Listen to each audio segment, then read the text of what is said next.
d'espérer. Je vous présente sans plus tarder trois de ces héros, la Dr Cécile Tremblay, microbiologiste infectiologue au CHUM. Bonsoir, Dr Tremblay.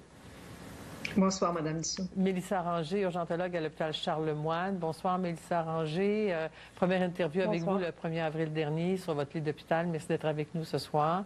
Et Dr Kwa Dinh Nguyen, gériatre spécialisé en épidémiologie du vieillissement. Bonsoir, Dr Nguyen. En fait, tous les trois, vous portez sur vos épaules la lourde responsabilité de recevoir nos remerciements pour tous les travailleurs de la santé qui sont en devoir 24 heures par jour au risque de leur vie. Mais avant d'aller plus loin, je vous propose un retour dans le temps.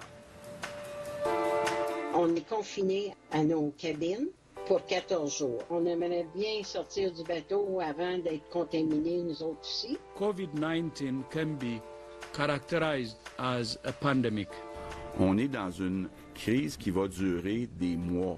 Si on n'est pas obligé d'aller visiter nos personnes vulnérables dans les CHSLD, qu'on s'abstienne. Le gouvernement a pris la décision de fermer toutes les écoles. On a une personne âgée qui est décédée, qui a peut-être rencontré quelqu'un qui avait voyagé. À mesure que la situation évolue, on s'ajuste pour mieux vous aider. We're definitely not out of the woods and we got to keep going, donc lâche pas la patate. Quand on l'aplatit, hein, ben là, vous allez avoir un plateau. Ils sont pas là pour elle, pour ses soins. You see a loved one with their elderly parent and they put their hand up against the window. That's heartbreaking. On va tout faire pour que ça aille mieux. J'ai fait une profonde réflexion et j'ai décidé de réorienter ma carrière. On a un système de santé qui est tellement fragile en ce moment. I'm the guy who's stealing Christmas to keep you safe. Because you need to do this now. You need to do the right thing.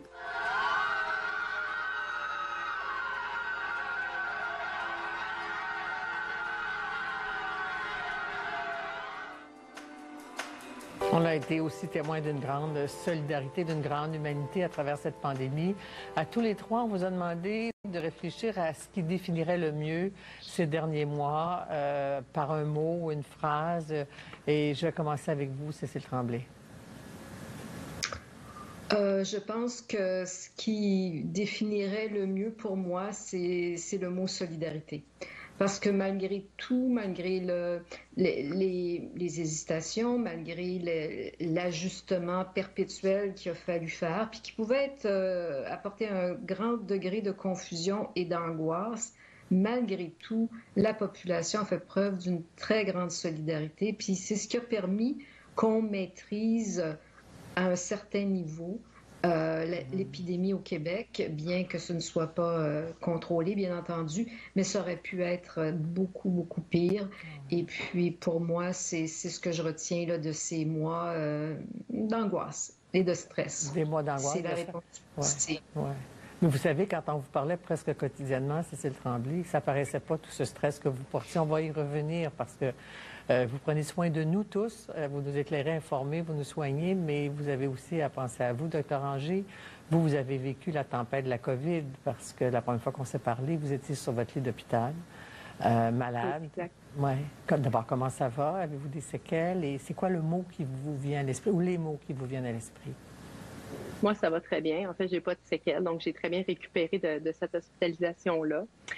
Comme Dr Tremblay, je pense que la solidarité, ça définit très bien. C'est ce qui me fait du bien, en fait, à travers tout ça, d'avoir vu que le peuple était solidaire. Mais ce que je retiens surtout de cette année, oui, il y a le stress, il y a l'anxiété, mais je vous dirais que ça fait place au fil du temps à la tristesse. Je pense qu'on est on est un peuple endeuillé pour différentes raisons. Puis je pense qu'il y a une chanson qui me revient souvent à l'esprit ces temps-ci, c'est que l'Amérique pleure. Je trouve qu'on a une année qui n'est pas facile pour personne. Tout le monde a dû faire des sacrifices. Il y a des gens qui ont perdu des proches dans des conditions difficiles.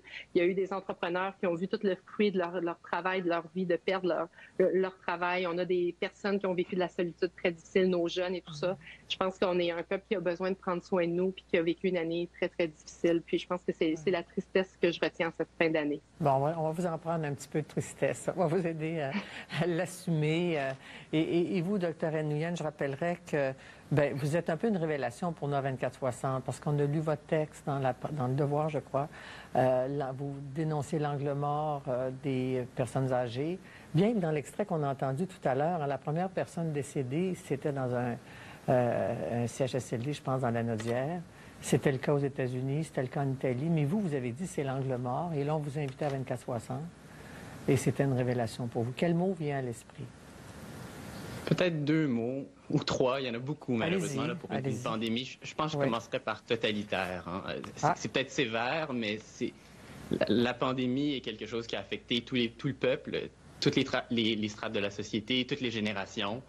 Puis ça m'amène aussi à dire que c'est malheureusement les plus vulnérables qui m'ont un autre mot. Puis par plus vulnérables, c'est sûr que j'entends les aînés, mais j'entends aussi les gens plus défavorisés. Quand on regarde les cas, les décès, c'est des gens qui déjà avant la pandémie avaient des difficultés. La pandémie a levé le couvercle. On a vu que ça allait mal, encore plus que d'habitude. Mais ça reste que, alors qu'on voit peut-être la lumière au bout du tunnel, il faut se rappeler que les plus vulnérables, notamment les aînés, pour moi, c'est peut-être la révélation, j'espère en tout cas, de la pandémie.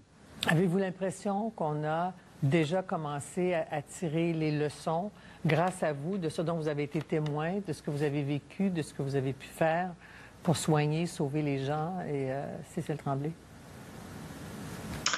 Je pense qu'on commence à tirer des leçons, mais on n'a probablement pas fini d'apprendre de cette pandémie-là. Il y aura beaucoup d'autres leçons à tirer dans l'organisation des soins. Je pense qu'on a révélé beaucoup de déficiences et que certaines qu'on peut combler maintenant, d'autres que ça va prendre plus de temps à combler.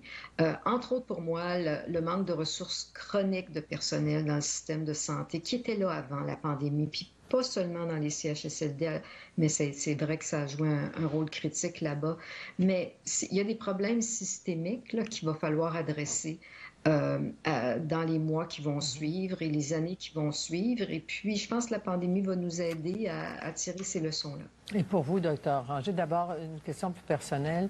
Avec tous les décès, jour après jour, c'est plus qu'une statistique, c'est certain, puis on voudrait offrir évidemment nos condoléances à tous ceux qui ont perdu un être cher, mais dans les rangs des travailleurs de la santé, il y a quand même eu 12 morts au Québec. Vous avez des collègues médecins, en tout cas j'en ai au moins un à l'esprit qui est décédé, qui travaillait en santé publique. Avez-vous une espèce de syndrome de survivante? Non. Par rapport à ça, c'est sûr qu'il y a été un certain moment où j'ai eu l'impression d'être plus critique, d'avoir cette crainte-là. En même temps, c'est quand même une infime partie des gens qui sont décédés. Ça demeure excessivement malheureux. Mais en quelque part, à travers tout ça, moi, j'estime de notre côté, on a été quand même en mesure d'être bien protégés. On a mis des plans en place. Donc, on a beaucoup amélioré nos méthodes de protection, de gestion des patients, de pandémie. Fait que c'est sûr qu'à ce niveau-là, déjà, on voit des améliorations notables au niveau de l'organisation de nos soins, au niveau des urgences. Mais comme Dr. Tremblay dit très bien, ça l'a mis en lumière, en fait, toutes les grosses problématiques chroniques de manque de personnel de soins au niveau des CHSLD, mais aussi au niveau des urgences et de partout à l'intérieur de notre réseau. Puis ça, je pense qu'on voit à quel point notre système est malade et fragile, puis ça va prendre du temps, énormément de temps avant d'être capable de rétablir tout ça. Et pour vous, en parlant de leçons, Dr. Nguyen, est-ce que je dois vous poser la question, est-ce que c'est le moment le plus fort, le plus poignant, le plus angoissant, le plus important de ces derniers mois, ce serait quoi? Je pense que quand on s'est réveillé, on s'est dit, oui, finalement, on a bien préparé les hôpitaux, mais c'est peut-être pas là que la bataille et notre bilan va se jouer. C'est vraiment dans les CHSLD. Je pense que cet éveil-là, quelque part à la mi-avril, à laquelle vous avez contribué certainement les médias, je pense que ça, c'est un moment très important et peut-être, j'espère, fondateur pour donner un sens à tous ces décès qu'on a eus. On a quand même eu autour de 5000, même plus que ça, décès chez les aînés. Donc, si ce moment-là peut être pas juste un moment de pandémie, mais un moment pour la suite, pour les prochaines années, je pense que ça serait très gagnant. Je vous dirais aussi peut-être le syndrome qu'on peut avoir et que je sens en ce moment, c'est peut-être le syndrome de l'imposteur. Vous savez, quand vous célébrez beaucoup, puis c'est sûr qu'on va le prendre, mais je pense qu'il faut aussi... On est 3 médecins, mais je veux juste souligner aussi, puis c'est sûr que vous y pensez, là, mais les préposés, les infirmières... et autres professionnels là, qui, dans l'ombre, encore une fois, là, ont vraiment fait la différence sur le terrain. C'est certain. On a choisi 3 personnes. Vous auriez pu être plus nombreux, c'est certain.